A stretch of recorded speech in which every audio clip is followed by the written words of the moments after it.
ആലുവയിൽ 4 വയസ്സുകാരിയെ കൊലപ്പെടുത്തിയ കേസിൽ അമ്മയുമായി തെളിവെടുപ്പ് നടത്തി. മൂഴിക്കുളം പാലത്തിലെത്തിച്ചാണ് തെളിവെടുപ്പ് നടത്തിയത്. അതേസമയം മകളുടെ പീഡന വിവരം തനിക്ക് അറിയില്ലായിരുന്നുവെന്ന് അമ്മ പോലീസിന് മൊഴി നൽകിയിട്ടുണ്ട്. പ്രതിക്ക് മാനസിക പ്രശ്നങ്ങളില്ലെന്ന് പോലീസ്. ആലുവയിൽ 4 വയസ്സുകാരിയെ പുഴയിലെറിഞ്ഞു കൊലപ്പെടുത്തിയ കേസിൽ അമ്മയെ മൂഴിക്കുളം പാലത്തിലെത്തിച്ച് ആദ്യഘട്ട തെളിവെടുപ്പ് നടത്തി. കുട്ടിയെ മൂഴിക്കുളം പാലത്തിൽ നിന്ന് താഴേക്കിട്ടെന്നായിരുന്നു അമ്മയുടെ മൊഴി. എവിടെ നിന്നാണ് കുട്ടിയെ താഴേക്ക് എറിഞ്ഞതെന്ന് പ്രതി പോലീസിനോട് വിശദീകരിച്ചു. അതിനിടെ സ്ഥലത്ത് നാട്ടുകാർ പ്രതിഷേധവുമായി എത്തി. കുട്ടി എടുത്തിട്ടാരും കണ്ടില്ല, എടുത്തിട്ടുണ്ടെങ്കിൽ നമ്മൾ രക്ഷിക്കാൻ ശ്രമിച്ചേനെ. ഇത് ലാസ്റ്റിന് വിവരം അറിഞ്ഞത്. പക്ഷെ ഇതുകൊണ്ട് വളരെ മാനസികമായിട്ട് എല്ലാവർക്കും ഭയങ്കര വിഷമമുണ്ട്. പക്ഷെ എന്ത് ചെയ്യാൻ പറ്റും? മകളുടെ പീഡന വിവരം അറിഞ്ഞിരുന്നില്ല എന്നാണ് അമ്മ പോലീസിന് മൊഴി നൽകിയത്. ഭർത്താവിന്റെ വീട്ടുകാർ കുട്ടിയിൽ അമിത താല്പര്യം കാണിക്കുന്നത് അസ്വസ്ഥപ്പെടുത്തി. കുട്ടിയിൽ നിന്ന് തന്നെ അകറ്റി നിർത്താനും അവർ ശ്രമിച്ചു. കഴിഞ്ഞ കുറെ നാളുകളായി ഭർത്താവിന്റെ വീട്ടിൽ ഒറ്റപ്പെടൽ അനുഭവിക്കുകയായിരുന്നുവെന്നും കുട്ടിയുടെ അമ്മ പോലീസിനോട് പറഞ്ഞു.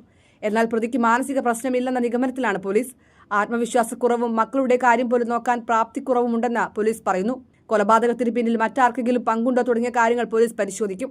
അതേസമയം 4 വയസ്സുകാരെ ലൈംഗികമായി പീഡിപ്പിച്ച കേസിൽ പ്രതിയെ കസ്റ്റഡിയിൽ വാങ്ങിയ ശേഷം വിശദമായി ചോദ്യം ചെയ്യാനാണ് അന്വേഷണ സംഘത്തിന്റെ നീക്കം.